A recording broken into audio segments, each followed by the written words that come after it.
하나님의 말씀 보겠습니다. 구약성경 시편 116편 1절에서 6절까지의 말씀입니다. 시편 116편 1절에서 6절까지의 말씀입니다. 제가 봉독하겠습니다. 여호와께서 내 음성과 내 간구를 들으심으로 내가 그를 사랑하는도다. 그의 귀를 내게 기울이셨으므로 내가 평생에 기도하리로다. 사망의 줄이 나를 두르고 수월의 고통이 내게 이름으로 내가 환난과 슬픔을 만났을 때에 내가 여호와의 이름으로 기도하기를 여호와여 주께 구하오니 내 영혼을 건지소서 하였도다. 여호와는 은혜로우시며 의로우시며 우리 하나님은 긍휼이 많으시도다. 여호와께서는 순진한 자를 지키시나니 내가 어려울 때에 나를 구원하셨도다. 아멘. 오늘도 주님 안에 모여서 함께 예배하는 성도님들과 또 온라인으로 예배하는 성도님들의 가정에 주님의 평강과 은총이 가득 임하기를 축원합니다. 오늘 예배 자리에 정말 잘 오셨습니다. 모두 다 환영하고 축복합니다. 우리 교회를 방문하신 분들이 한결같이 하시는 말씀들이 있습니다. 상가 3층에 있음에도 불구하고 교회 문을 열고 들어서면 상가의 느낌이 없이 따뜻하고 아늑한 느낌이 든다라는 말을 한결같이 해주셨습니다. 교회를 리모델링 하면서 우리 교회는 들어서면서 따뜻하고 아늑한 공간이 되면 좋겠다 하는 생각도 있었고 그런 기도를 품고 교회를 리모델링 했는데 잘 이루어져서 너무나도 마음이 참 좋습니다. 여러분들도 좋으시죠? 예. 그런데 제가 더 우리 교회에 더 좋아하는 그 부분이 있다면 교회의 따뜻하고 아늑한 그 분위기보다 교회의 구조가 더 저는 마음에 듭니다. 우리 교회는 들어오면서 크게 이제 세 개의 구조로 나누어져 있는데요. 현관문을 열고 들어오면 로비가 있습니다. 그 로비에서 이제 성도들이 같이 교제를 하죠. 그리고 로비의 문을 열고 들어오면 이렇게 예배하는 예배당이 있습니다. 여기에서 끝나는 것이 아니라 강단 뒤에 또 문을 열면 홀로 기도할 수 있는 기도실이 있습니다. 여러분들 잘 안 보이실 것 같은데요. 강단 뒤에는 문이 있고 그 문을 열고 들어서면 혼자 들어가서 기도할 수 있는 기도실이 있고요. 이 앞에 보이는 십자가하고 동일한 십자가의 크기가 쌍둥이 십자가가 그 기도실 안에 있습니다. 그래서 우리 교회는 이렇게 크게 세 개의 구조를 가지고 있습니다. 아마 성경을 조금 아시는 분이라면 이러한 세 개의 구조가 성막의 구조와 같다라는 사실을 눈치채셨을 겁니다.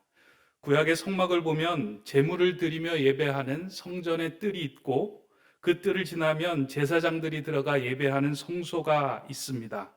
그 성소를 지나면 대제사장만이 들어갈 수 있는 지성소가 있습니다. 구약의 성막은 이렇게 세 개의 구조로 이루어져 있습니다.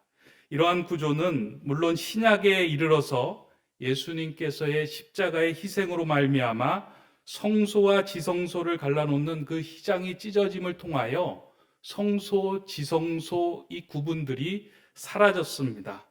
그로 인해 누구나 지성소로 나아가 하나님을 만날 수 있게 되었습니다. 우리 교회를 디자인할 때 이러한 구약의 성막을 염두에 두고 디자인한 것은 아니지만 제 마음속으로 교회에 속한 성도들이 성전의 뜰에만 머물러 있는 것이 아니라 성전의 뜰에서 성소로 나아오고 성소에서 지성소로 나아가는 그런 은혜를 누리면 좋겠다 하는 마음에서 그런 그 디자인을 하고 또 예배실 강단 뒤에 그 기도실을 만든 것입니다. 왜냐하면 성도는 하나님과의 깊은 대화와 하나님과의 만남을 통해서만 영적인 생명력이 살아나기 때문입니다. 그렇게 지성소의 은혜가 살아있는 교회만이 교회의 생명력을 복원할 수 있게 됩니다. 교회의 생명력이 복원되는 자리는 만남이 있는 성전의 뜰도 아니고 그냥 예배하는 성소의 자리도 아닌 각자가 하나님을 만나는 그 영혼의 지성소를 통해서 교회의 생명력이 복원되고 교회의 기능이 살아납니다. 네덜란드의 신학자인 아브라함 카이퍼는 이러한 맥락에서 인간의 영혼을 구약의 성막에 비교하며 말했습니다. 카이퍼는 성막은 회중들이 모일 수 있는 뜰과 아론과 그의 아들 제사장들이 들어갈 수 있는 성소와 오직 하나님만 임재하는 지성소로 구분되어 있듯이 우리의 영혼도 우리의 신앙생활도 그렇게 3등분으로 구분 지을 수 있다라고 말합니다. 성도의 삶을 보면 바깥들과 같은 공간이 있습니다. 그곳에서 사람들을 만나고 일상의 생활을 합니다. 그러나 한층 더 깊이 들어가면 우리의 가까운 친구나 가족들만이 들어올 수 있는 개인적인 공간이 존재합니다.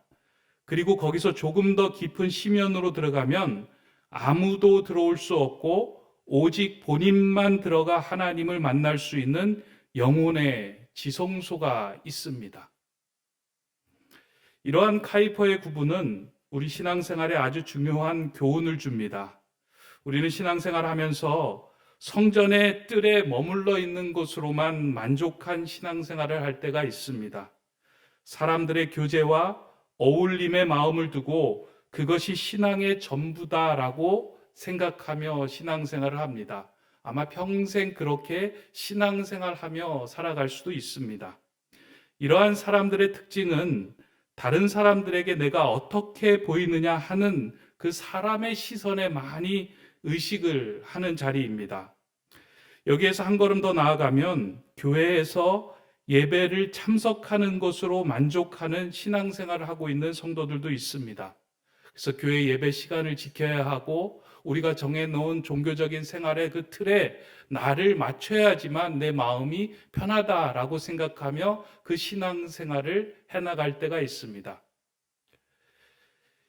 여기에 머물러 있는 사람들은 항상 하나님께서 내 자신을 어떻게 보고 계시는지 하나님의 시선을 의식하며 신앙생활을 해 나갑니다. 그러나 여기에서 한 걸음 더 나아가면 더 이상 사람들의 시선과 하나님께 보이는 것에 관심을 두지 않고 하나님과의 온전한 교제가 일어나는 그러한 지성소로 나아가고 지성소에 도달하는 신앙생활을 하게 됩니다. 이곳에는 종교적인 형식과 다른 사람의 시선에 구애받지 않고 오직 아버지 하나님과 자녀와의 순수한 마음이 이루어지는 자리입니다. 하나님의 형상으로 창조된 우리가 하나님의 형상이 회복될 수 있는 자리는 오직 그 영혼의 지성소, 아무도 들어올 수 없지만 하나님과의 만남이 이루어지는 그 자리에서만 우리 안에 있던 하나님의 형상이 회복되고 깨어나기 시작합니다. 이곳에서 하나님과의 1대1의 만남을 갖고 자신의 문제를 아랠 때에만 진정한 평강을 경험하게 됩니다. 신앙생활하면서 내 삶의 문제를 해결받는 장소는요, 하나님과 깊은 1대1의 만남에 그 영혼의 지성소를 통해서만 우리는 그 은혜를 경험하게 되고 내 안에서 넘쳐나오는 내적인 평강을 경험하게 됩니다. 성전의 뜰에서 이루어지는 것도 아니고 성소에서 형식적인 종교 생활을 통해서도 맛볼 수 있는 것이 아니라 오직 내 안에 깊숙하게 자리 잡고 있는 그 자리에 누군가의 시선을 의식하지 않고 하나님과 순수한 만남이 이루어지는 자리를 통하여 우리의 삶의 문제가 해결이 됩니다. 신학교 다닐 때 제가 그러한 경험을 한 적이 있습니다. 신학교를 다닐 때 이제 전도사 사역을 처음 시작을 하면서요, 사람들 앞에서 말씀을 전하는 것이 참 두렵고 떨렸던 적이 있습니다. 물론 지금도 두렵고 떨리기는 한데요. 그 당시에 제가 얼마나 떨렸겠습니까? 말도 어눌하고 논리도 없고, 그리고 어른들 앞에서 젊은 청년이 설교하는 것이 참 쉽지는 않았습니다. 제가 성장하면서 다른 친구들을 가르칠 정도로 유능하다고 저는 생각해 본 적이 한 번도 없습니다. 그리고 다른 친구들보다 논리적으로 설명을 잘한다고 생각한 적도 없습니다. 그리고 누구보다 생각이 깊다라고 생각하여 내 생각을 누구에게 전해서 그 사람들을 설득하고 변화해야 되겠다 하고 그런 능력이 있다라고 생각한 적도 없습니다. 그러다 보니 하나님의 말씀을 전하러 강단에 설 때마다 세상에서 유능하고 인정받는 사람들이 제 설교를 판단하고 점수를 매기는 것 같아서 이렇게 마음이 불편하고 힘들고 두려웠던 적이 많이 있었습니다. 이러한 생각이 점점 저를 지배하다 보니까 그 문제가 더 크게 다가왔습니다. 그래서 그때 제가 한 일이 있습니다. 아마 성령님께서 제 마음속에 넣어주신 생각이라고 드는데요. 학교 다닐 때 저희 학교에 있는 기도탑에 올라가서 기도해야 되겠다 하는 생각이 크게 든 것입니다. 그 문제를 붙들고 하나님께 나아가서 기도해야 되겠다. 그리고 저녁 늦게 기도탑 어두운 곳에 나아가 혼자 들어가는 그 기도탑에 무릎을 꿇고 앉아서 하나님께 기도했습니다. 형식적인 이야기를 하지 않고 형식적인 기도의 내용으로 나아간 것이 아니라 그냥 솔직하게 하나님 앞에서 이렇게 저의 심정을 토로했습니다. 하나님, 제가 목회자 되려면 말씀을 전할 수 있는 담대함이 있어야 하는데 지금 제 심정이 쪼그라들어 아무런 그런 능력을 감당할 수 없습니다. 제 마음을 넓혀주시고 성도들 앞에서 담대하게 말씀을 전하는 목회자가 되게 해주십시오. 순수한 마음으로 하나님 앞에 한동안 엎드려서 기도했습니다. 아무도 없는 그 기도 골방에 며칠 동안 계속해서 그 문제를 붙들고 하나님 앞에 엎드려 기도했습니다. 제 속마음에 있는 것을 가감없이 끄집어내어서 하나님께 아뢰습니다. 그렇게 며칠을 기도하던 중에 어느 날 제 마음속에 아마 이것도 성령님께서 제 마음에 넣어주신 은혜라고 생각이 드는데요. 하나의 이미지를 저에게 넣어주셨습니다.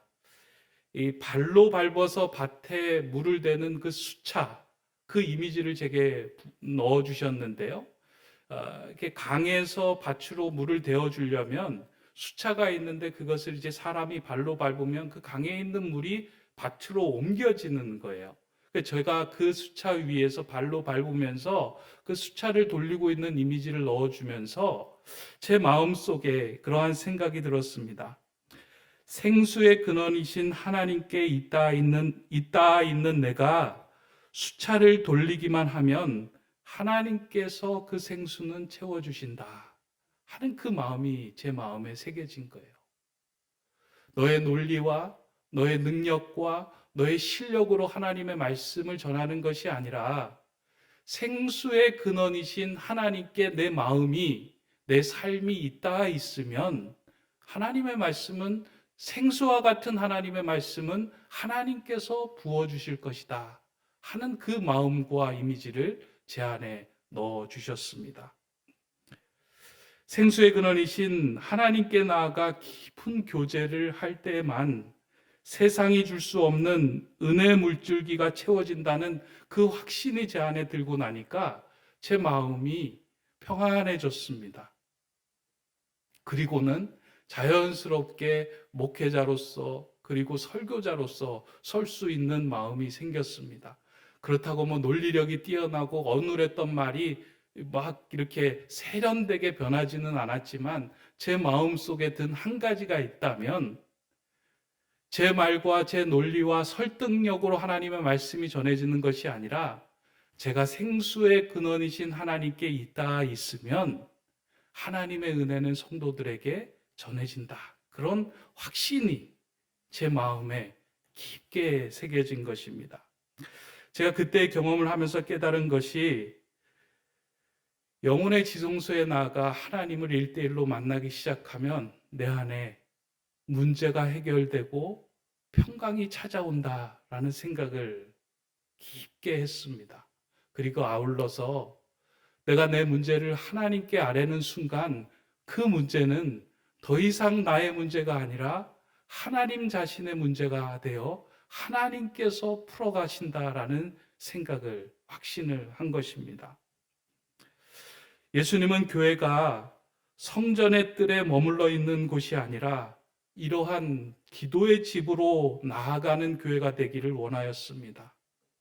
성전의 뜰에 머물러서 교제하는 것도 좋지만, 성소에서 예배하고 형식적인 종교 생활을 하는 것도 좋지만, 성도가 나가야 할 최종 목적지는 하나님과 일대일 만남을 통하여 내 삶의 문제를 하나님께 내어놓고 그분과의 진한 교제를 누리는 것, 그것이 성도가 나가야 할 최종 목적지이며 교회가 세워져야 할 본연의 기능이다 라고 말씀하신 것입니다.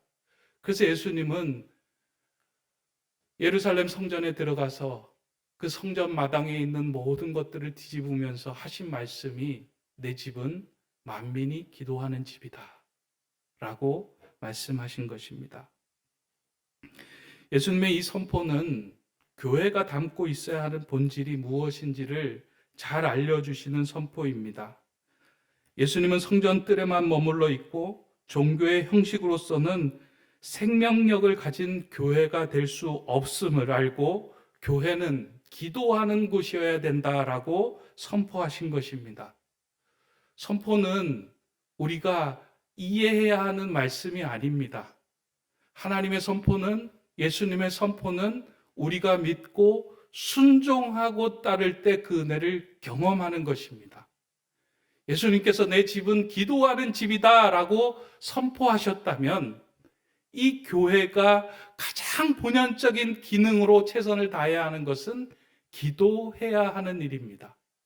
그 기도하는 자리에서 하나님을 만나고 하나님께 내 문제를 아뢰고 그 문제에 해결되는 경험을 하나 둘씩 쌓아갈 때 교회는 교회다워지는 생명력을 복원할 수 있기 때문입니다. 오늘 교회가 약하고 생명력을 잃은 이유는 교회 밖의 문제가 아니라 교회 안의 문제입니다. 교회가 가지고 있는 이와 같은 교회 본연의 기능을 우리가 상실했기 때문입니다. 아니, 분명히 교회는 여전히 기도는 하고 있습니다. 많은 분들이 교회에 오셔서 오는 그 순간부터 자리에 앉아서 기도는 합니다. 그런데 어느새 그 기도에는 우리의 순수하고 본연의 마음이 담겨진 것이 아니라 형식적인 언어와 형식적인 기도가 가득하게 되어 있습니다. 그래서 자동적으로 툭툭 튀어나오는 기도만 하고 있는 것이 우리의 모습입니다. 더 기도가 깊어지지 않습니다. 기도가 깊어지지 않으면요, 우리의 마음의 영혼의 지성소로 내려갈 수 없습니다. 기도가 깊어지지 않으면 나의 문제를 해결해 줄 수 있는 하나님의 은혜를 경험할 수 없습니다. 기도가 깊어지지 않으면 내 문제를 진솔하게 하나님 앞에 가지고 나아가 그 하나님께서 그 문제를 풀어가시는 일을 우리가 경험할 수 없습니다. 그러나 기도가 새로워지고 기도가 깊어지고 하나님과의 깊은 영혼의 지성소로 나아가기 시작할 때 하나님께서 내 삶의 문제를 풀고 해결해 주시는 것을 경험하게 됩니다. 지난 주말에 저희 아이가 병원에서 발목 인대 봉합 수술을 했습니다. 지금도 이제 병원에 누워 있는데요. 지난 주간에 이제 수술을 하고 누워 있습니다. 수술하고 누워 있기에 이제 제가 아이의 이야기를 좀 합니다. 아이가 그 설교 시간에 자기 이야기를 할까봐 두려워하더라고요. 제가 한 번도 하지 않았는데 이 목사 아들은 좀 그런 두려움이 있나 봐요. 아빠는 교회만 가면 내 얘기를 해서 사람들이 나에 대해서 너무 잘 알고 있는 것 같다고. 그래서 나 별로 얘기한 적 없는데 그랬는데 우연히 제 아들이 그 미장원에 가서 자기 아빠가 목사라고 이야기를 했다는 거예요. 제가 그 말을 듣고 너도 이제 이야기했으니까 나도 이야기한다. 그 아이가 운동을 하는 아이인데 운동을 심하게 하다 보니까 이제 발목이 그 인대가 이제 찢어지고 그게 발목이 시원찮게 된 거예요.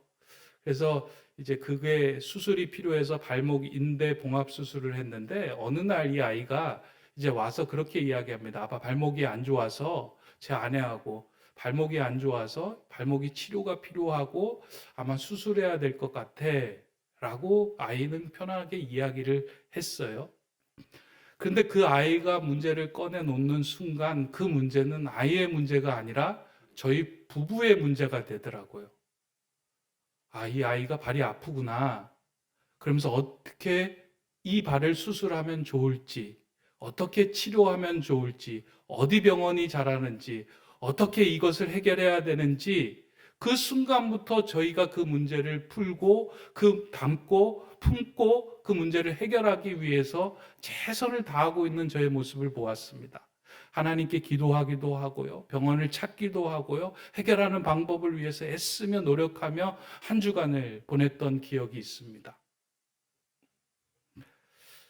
마찬가지로 하늘에 계신 우리 하나님 아버지는 그 하나님을 만나 우리가 그 문제를 내려놓고 하나님께 고하는 그 순간부터 우리의 문제는 하나님의 문제가 되기 시작합니다. 그렇게 우리의 문제를 내어놓는 순간부터 우리는 걱정과 염려할 필요가 없습니다. 우리보다 우리를 더 잘 아시는 하나님께서 가장 선하고 옳은 방법으로 우리의 가진 문제들을 풀어주시고 해결해 가시기 때문입니다. 우리가 해야 할 일은 그 일을 신뢰하고 그 일을 진심으로 믿는 겁니다. 순수하게 그 문제를 풀어주시는 분은 하나님이라는 사실을 온전히 받아들이고 내가 진심으로 그것을 믿고 바라고 신뢰하는 것. 그것이 자녀가 해야 할 일입니다. 설령 우리의 눈에 그 문제가 해결되지 않은 것처럼 보이고 더 악화되는 것처럼 여겨질지라도 하나님은 그것을 선으로 바꾸시어 하나님의 영광을 드러내는 일로 사용하십니다. 여러분들 다 아시잖아요. 창세기에 보면 요셉의 이야기를 여러분들 다 알고 계실 겁니다. 요셉의 삶을 한번 곰곰이 생각해 보시기 바랍니다. 자라면서 형제들의 미움을 받고 형제들로 왕따를 당해서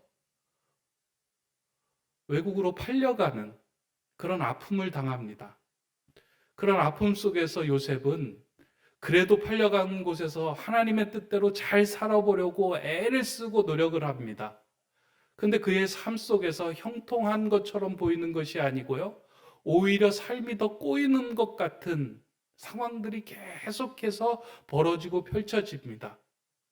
뭘 좀 해보려면 막고 뭐가 잘 되는 것 같다가도 그 일이 막히는 것 같은 일들이 요셉의 삶 속에서 계속 벌어지는 거예요.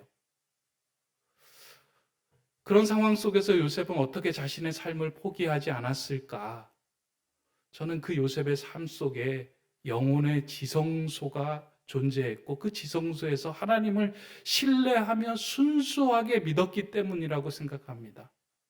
근데 실제로 시간이 흐르고 보니까 요셉의 아픔과 슬픔과 어려움과 고난이 그의 가족을 구원하고 그의 백성들을 구원하는 큰 도구로 사용되는 아름다운 역사가 그의 삶 속에서 펼쳐졌습니다.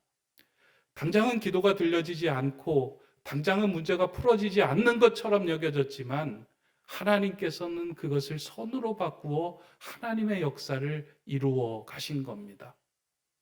자녀가 해야 할 일은 순수하게 아버지에 대한 하나님의 마음을 신뢰하며 순진하게 믿는 겁니다.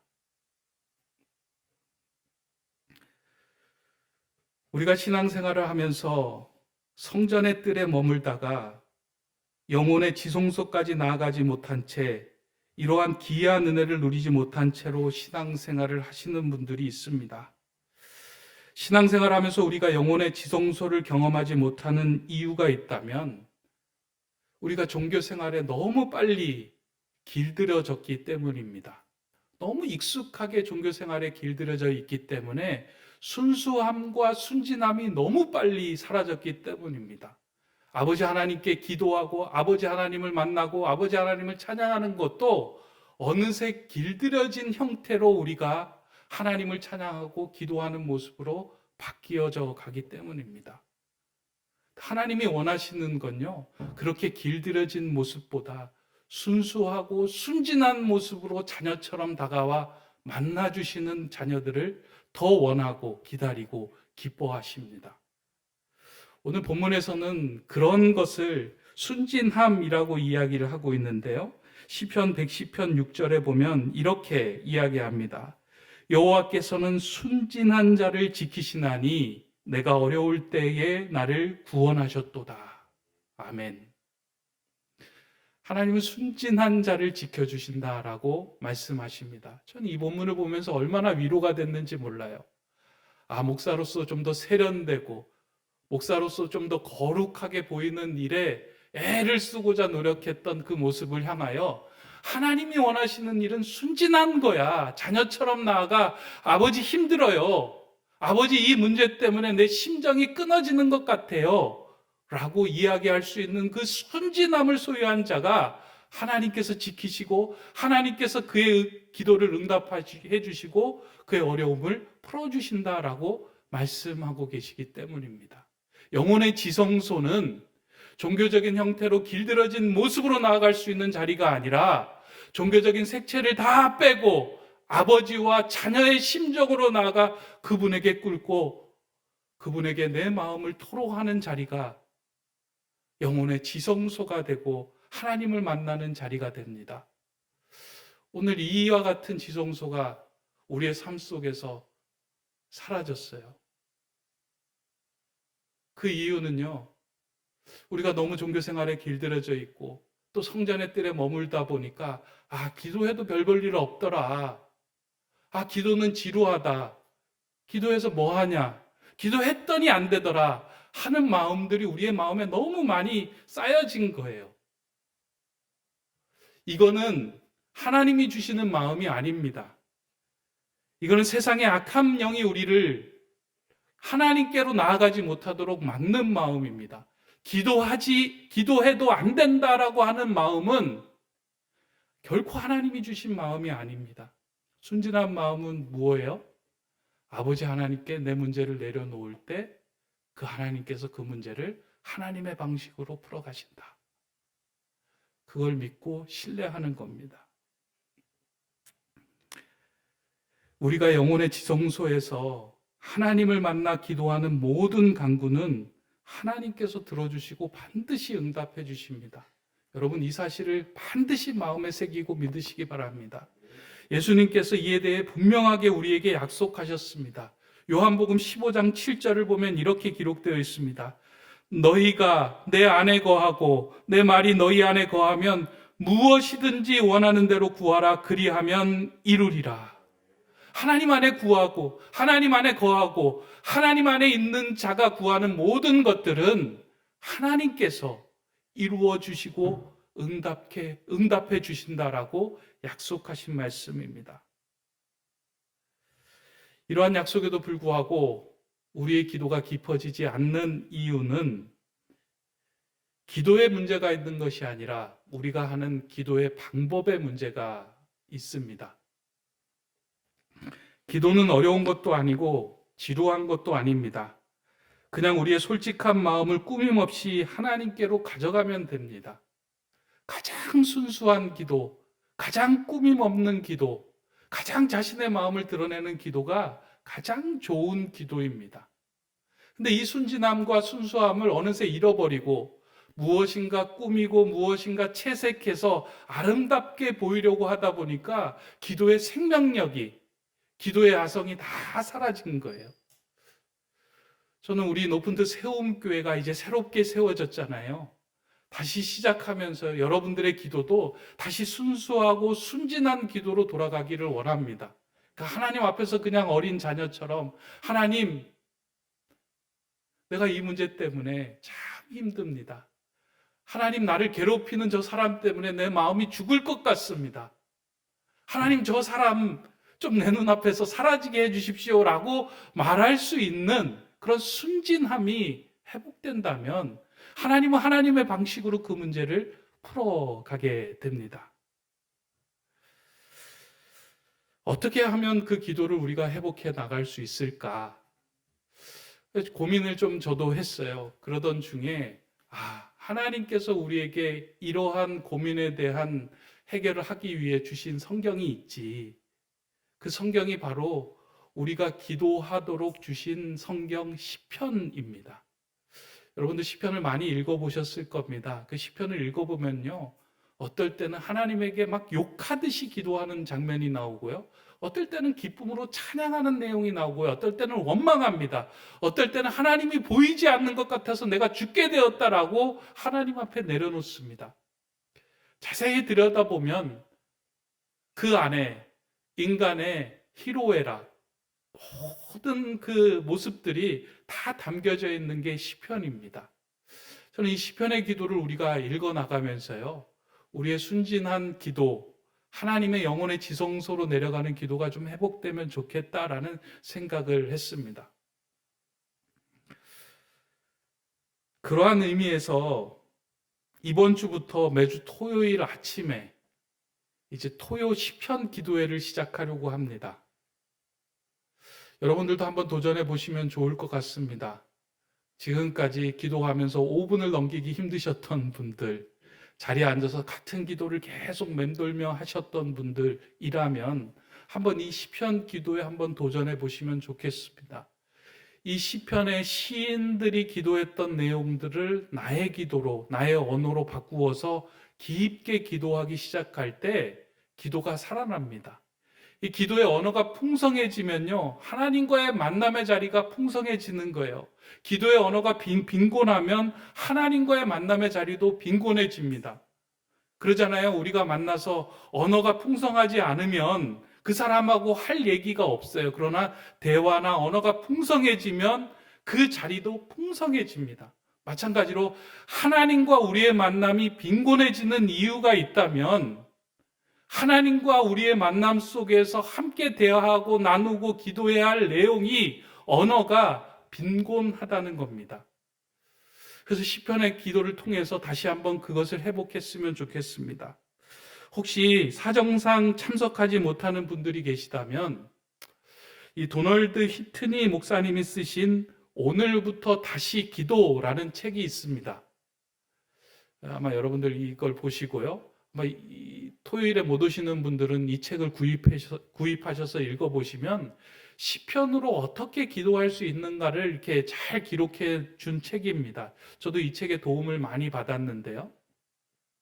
토요일에 참석하신 분들은 저와 함께 시편을 읽어가면서 함께 기도하면 좋고요. 참석하지 못하신 분들은 이 책을 읽어가면서 한번 기도하는 시간을 가지면 좋겠습니다. 그 책에서 이 목사님이 시편 23편의 1절을 묵상하면서 한 구절을 묵상하면서 본인은 이렇게 기도했다라고 이제 그 기도의 내용을 실어주는데요. 한 구절의 기도가 이렇게 확장되고 넓어지는 것을 보여준 것 같아서 제가 한번 이렇게 기도문을 옮겨왔습니다. 제가 읽어드리겠습니다. 시편 23편 1절에 여호와는 나의 목자시니를 묵상하며 한 기도입니다. 주님께서 나의 목자가 되심을 감사드립니다. 주님은 선한 목자이십니다. 내 평생의 삶을 주님께서 목자가 되어 인도하셨습니다. 큰 목자이신 주님께서 이제 우리 가족도 인도하소서. 그들을 세상길에서 보호하시고 하나님께로 이끄소서. 그들을 유혹에서 건져내시고 악에서 지켜주소서. 오 크신 목자님, 내 아이들을 위해 기도합니다. 그 아이들도 주님의 어린 양으로 받아주소서. 그들도 나처럼 주님을 목자로 모셔 사랑하게 하소서. 또 주님, 내가 앞두고 있는 장래일을 올바로 결정하도록 나를 인도하소서. 그렇게 결정하고 바꾸는 것이 과연 옳은 선택인지요. 또 우리 교회에서 봉사하는 작은 목자들을 위해서 기도합니다. 주님께서 그들을 지도하셔서 그들도 주님을 본받아 우리를 목양하게 하소서. 여호와는 나의 목자시니 한 구절을 읽고요, 이 목자라는 주제를 가지고 교회 안에 구석구석을 기도하다 보니까 기도가 살아나고 언어가 풍성해지는 거예요. 하나님께 할 말이 많아지고요, 그 할 말을 통해서 하나님께 나의 문제까지 간구하는 일들이 더 풍성해진 것입니다. 우리의 기도가 빈곤해지면 하나님과의 깊은 관계 속으로 들어갈 수 없습니다. 그래서 늘 성전의 뜰에 머무는 신앙생활에만 만족합니다. 그러나 우리의 기도가 회복되면 성소를 지나 영혼의 깊은 곳에 거하시는 하나님과의 교제가 이루어지기 시작됩니다. 그 교제 속에서 문제를 맡긴 후에 성도는 자유와 평안함을 경험하게 됩니다. 이 은혜를 경험한 성도들이 외치는 고백이 오늘 시편 116편 2절의 고백입니다. 그의 귀를 내게 기울이셨으므로 내가 평생에 기도하리로다. 사랑하는 성도 여러분, 신앙생활을 하면서 혹시 마음의 기쁨과 평강이 사라졌다면 그 기쁨과 평강을 어디서 찾을 수 있을까요? 여러분, 마음 깊은 곳에 있는 영혼의 지성소로 우리가 내려갈 때, 그곳에서 하나님을 만날 때, 그곳에서 내가 당하고 경험하고 있는 문제를 하나님께 내려놓을 때, 영혼의 생수의 강이신 하나님께서 우리의 마음속에 부족한 부분들을 채워주실 것입니다.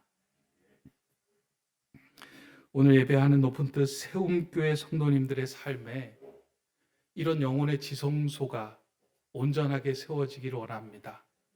성전의 뜰을 지나 성소를 거쳐 영혼의 지성소에 거하시는 하나님을 만날 때 우리의 내면이 회복되고 하나님 안에서 평강과 내적인 기쁨을 누리게 됩니다.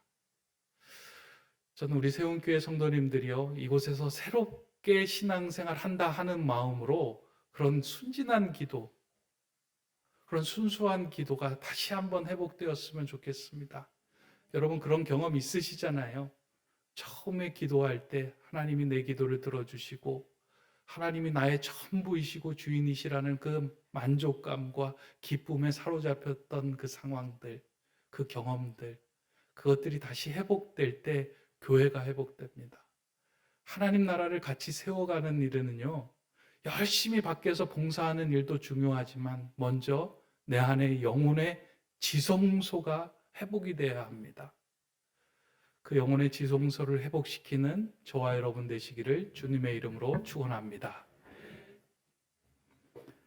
사랑의 하나님, 성전의 뜰에서 사람의 시선을 즐기지 않게 하시고 종교적 생활로 하나님의 시선을 의식하지 않고 오직 꾸밈이 없고 순진한 아이처럼 하나님과 교제하는 영혼의 지성소를 갖게 하여 주시옵소서.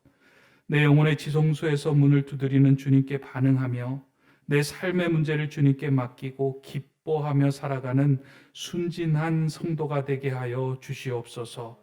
그런 교회가 되게 하여 주시옵소서. 예수 그리스도의 이름으로 기도드립니다. 아멘.